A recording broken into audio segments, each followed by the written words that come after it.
শুভ সকাল বন্ধুরা, তোমরা কেমন আছো? নিশ্চয়ই ভালোই আছো। আমার একটি নতুন ব্লগে তোমাদেরকে স্বাগত। আর এই যে সকাল সকাল তোমাদেরকে গাড়ি দেখাচ্ছি, এই গাড়িটাই করে আমার বরের বন্ধুরা সব বেড়াতে যাচ্ছে।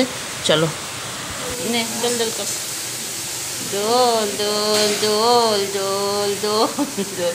আমি ধরে আছি, ধরো ধরো। সকাল সকাল মর্নিং ওয়াক করে চলে এসেছি। আসার পরে এই যে আমার পাশের বাড়ি যে বাচ্চাটা রয়েছে, তোমাদেরকে তো আগেও দেখিয়েছি, সে আমাকে জানলা দিয়ে ডাকছে আমার নাম ধরে ইতা ইতা করে। তাই চলে এলাম ওদের বাড়িতে ওর সঙ্গে একটু খেলা করতে। আর আজকে বৃহস্পতিবার, প্রচুর কাজ থাকে, কিন্তু আমার বর আজকে বেড়াতে গেছে। সকালবেলা তোমাদেরকে দেখালাম, গাড়িটা দেখালাম যে ওই গাড়িতে করেই বেড়াতে যাচ্ছে সব বন্ধুদের সঙ্গে। আর আমার শ্বশুরবাড়ি থেকে সকালবেলাতেই একটা ফোন এসছে যে আমার এক দুঃসম্পর্কের ভাসুর মারা গেছে। ওই জন্যে আর বৃহস্পতিবার পুজোও করার নেই, ভাবলাম যে একটুখানি ওর সঙ্গে খেলা করে আসি, তারপরে এসে বাড়ির সমস্ত কাজকর্ম করব। ঠোঁট লাগছে, তাই তাই কাঁদো একটু দেখতে আওয়াজ করলে আর একটু আওয়াজ করো। এই যে এরকম করে তাকো,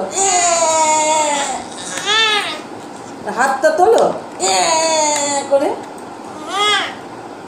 জন্মাষ্টমী কবে? বাহ, বহুত দেরি। ভাদ্র মাসে হয় জন্মাষ্টমী। ভাদ্র মাসে এবারে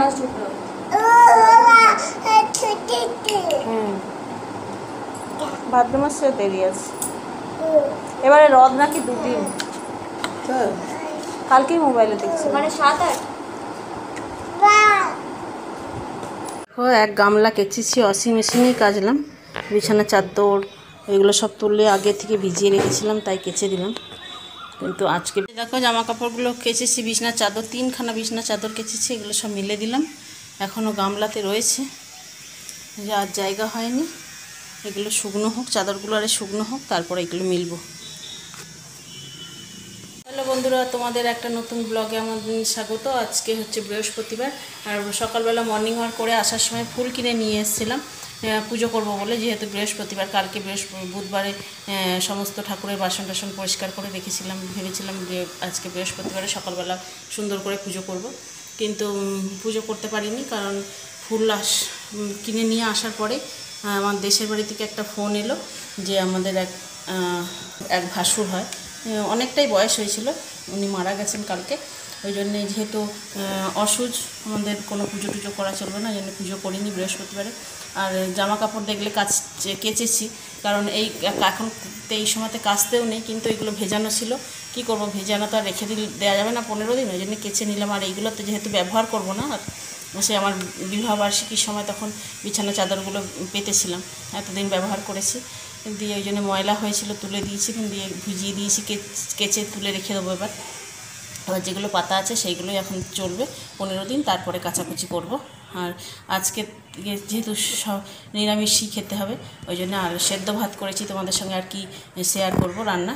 চলো এখন খাওয়া দাওয়া করে নিই। রান্নাবান্না হয়েই গেছে সমস্ত, স্নান করলাম এখন। আর তো এখন তেল সিঁদুর কিছুই মাখতে পারবো না, ওই জন্য সিঁদুরও পরিনি, কিছুই নেই, দেখতে পাচ্ছ। চলো এখন ভাত টাত খেয়ে নিই, খেয়ে দিয়ে আবার পরে আসছি। কেমন রোদ হয়েছে, আবার ওই দিকটাতে মেঘ করেছে, দাঁড়াও দেখাচ্ছি, বুঝতে পারছো? ওই দিকে মেঘ করেছে, একবার করে মেঘ করছে, একবার করে রোদ বেরোচ্ছে, একটু বৃষ্টির নাম নেই। চাতক পাখির মতন বসে আছি আমরা ওই দিকটে। ওই দেখো মেঘ করেছে কেমন, দিকটা কালো হয়ে আছে। খাওয়া দাওয়া এখনও হয়নি। আর জামা কাপড়গুলো মিলে এসে ভাবলাম যে অনেকগুলো জামা কাপড় রাখা আছে, ওইগুলো এখন ভাঁজ করে নিই। আর এইগুলো তো কাঁচা হয়েছিল কয়েকদিন আগে, কিন্তু টাইমের অভাবে জামা কাপড়গুলো ভাঁজ করতে পারিনি, তাই ভাবলাম ঘরগুলো নোংরা হয়ে পড়ে আছে, জামা কাপড়গুলো ভাঁজ করা হয়নি। আর এই যে এখানে এখন বসে বসে জামা কাপড়গুলো ভাঁজ করে নিচ্ছি, নিয়ে তারপরে খাওয়া দাওয়া করবো। আর এরপরে আর কোনো ভিডিও করা হয়নি, মানে আর ভিডিওটা এডিট করতে গিয়ে দেখছি একদম ছোট্ট ভিডিও হয়ে গেছে, মানে পরের দিনের ভিডিও সঙ্গে যোগ করে দিলাম। ভিডিওটাতে যখন ভয়েস দিচ্ছিলাম তখন বৃষ্টি পড়ছিল আর বিদ্যুৎ চমকাচ্ছিল, তাই একটু হয়তো তোমাদের শুনতে একটু অসুবিধা হবে।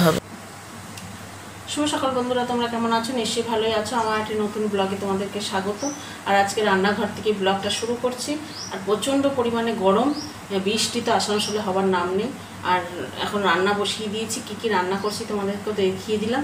চলো, আর যেহেতু নিরামিষই রান্না, কারণ আমার শ্বশুরবাড়িতে একজন মারা গেছে আমার ভাসুর ভাইয়ের সম্পর্কে, ওই জন্য নিরামিষ রান্না হচ্ছে।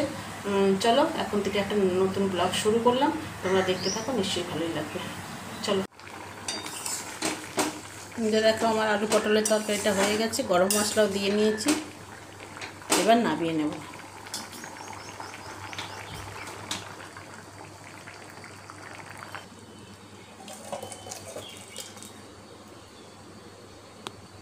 যে দেখো বন্ধুরা, কেমন মেঘ কালো করে এসছে, তোমরা বুঝতে পারছো, মেঘ কালো করে এসছে, কিন্তু বৃষ্টি হবে বলে তো আমার মনে হচ্ছে না। রোজই এরকমভাবে মেঘ করছে, চারিদিকে কালো মেঘে ঢাকা হয়ে আছে। রোজই মেঘ করছে, কিন্তু বৃষ্টি তো একদিনও হচ্ছে না। চাতক পাখির মতন বসে আছি আকাশের দিকে তাকিয়ে, কখন একটু বৃষ্টি আসবে। আর পাখিরা এখন যে যার মতন বাড়ি যাচ্ছে। দেখো বিকেলবেলা আজকে চা, আর তার লিকার চা, তার সঙ্গে একটু সেও ভাজা আর ভাঙা ভাঙা বিস্কুট, এই হচ্ছে বিকেলের টিফিন। তার সঙ্গে এই যে আলু সেদ্ধ করেছি, আলুর দম করব রাত্রিরের জন্যে। এইখানে টমেটো, কাঁচা লঙ্কা, আদা রেখেছি, নিরামিষ আলুর দম হবে, তার সঙ্গে হবে রুটি। চলো পরে আসছি। আর এই যে এখানে হচ্ছে দিদি নাম্বার 1, আর আজকে এসছে দিদি নাম্বার 1-এ প্রবাসী ঘরকন্যার মহুয়া।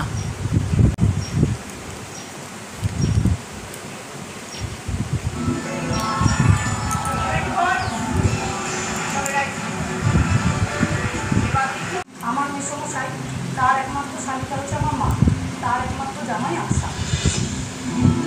দিদি নাম্বার 1 দেখতে দেখতে একটু রেডি হয়ে নিলাম, রেডি হয়ে নিয়ে একটু যাব বাজারে। আর আজকে দিদি নাম্বার 1-এ এসছে প্রবাসী ঘরকন্যা, যে মহুয়া, আর আমেরিকাতে থাকে, ইউটিউবে ব্লগার। আর ও এসছে মেদিনীপুরের, ওর বাপের বাড়ি, তাই বা ভাইয়ের বিয়েতে এসছে, ওইখান থেকে এসছে দিদি নাম্বার 1-এ। আর দেখছিলাম, দেখতে দেখতে রেডি হয়ে নিলাম, নিয়ে একটু এই যে বাজারে চলে এসেছি। বাজারে আমার যে বিবাহবার্ষিকীতে আমার বান্ধবীরা আমাকে যে কুর্তিটা দিয়েছিল, ওটা ছোট হয়েছে, তাই এখানে তো একটু ছোট হয়েছে বলে ওই জন্য চেঞ্জ করতে চলে এসেছি। এটা চেঞ্জ করে নিয়ে বাড়িতে যাব। চলো এখন চেঞ্জ করে নিই। বন্ধুরা, আমার রান্না হয়ে গেছে রাত্রিরে। এই দেখো এখানে রুটি করে নিয়েছি, এইখানে আলুর দম। কেমন হয়েছে আলুর দমের কালারটা কমেন্ট করতে ভুলো না। চলো এখন গ্যাসটা গরম, গ্যাসটা পরিষ্কার করব, একটু ঠান্ডা হোক, তারপরে আর কিছু বাসন আছে, এই তরকারির কড়াটা খালি করব। এইখানে দুপুরবেলার ভাত খাওয়া বাসন পড়ে আছে, এইগুলো সব ধোয়াধুয়ি করব। চলো তাহলে আজকের মতন এগুলো ধোয়াধুয়ি করে খাওয়া দাওয়া করবো। চলো আজকের মতন তাহলে ভিডিওটা এখানে এন্ড করছি। আর তো যদি ভিডিওটা ভালো লাগে, লাইক শেয়ার সাবস্ক্রাইব করে আমার পাশে থেকো। চলো আজকের মতন গুড নাইট, টাটা, শুভরাত্রি।